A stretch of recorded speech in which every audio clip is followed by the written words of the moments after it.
We have sewn our textured fabric in place in the center of the front of our bag and added our 2 side panels. We've added our back panel. If you choose to quilt these, you can. On this particular bag, I want to make it a little bit quicker, and I don't want to have quilting lines in it. So on this one, I've just sewn the pieces in place and pinned them down. I don't have any quilting lines attaching the soft and stable and my fabric together. The only place is where I've sewn the pieces onto the soft and stable.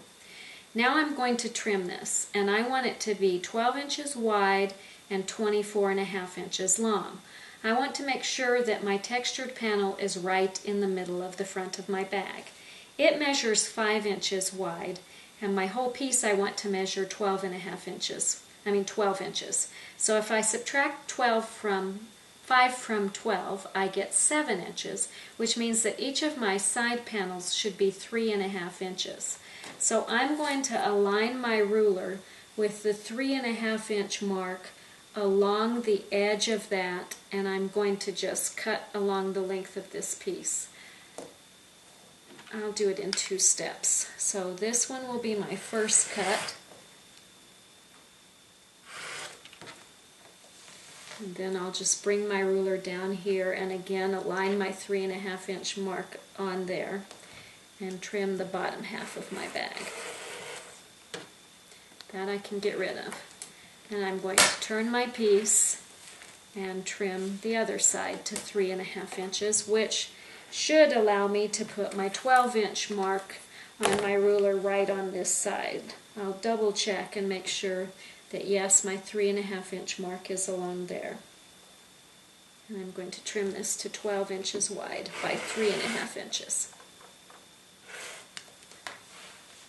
It's a little bit awkward when I'm going sideways, but usually I would cut that away from me rather than across myself, but this will work. Alright, so I've got it 12 inches wide, and now I want it to be 24.5 inches long. However, I don't want this to be the center. I want my front to be 11 3/4. I want my back to be 12 3/4. So I'm going to align my 11 3/4 inch mark right on my center seam there, which isn't exactly the center, and trim off the top. And then I'll turn my piece and align my 12 3/4 inch mark along that seam line again, and that cuts the length of my piece. So now I've got a piece that measures 12 inches wide, 24.5 inches long, and I'm ready to add my pockets.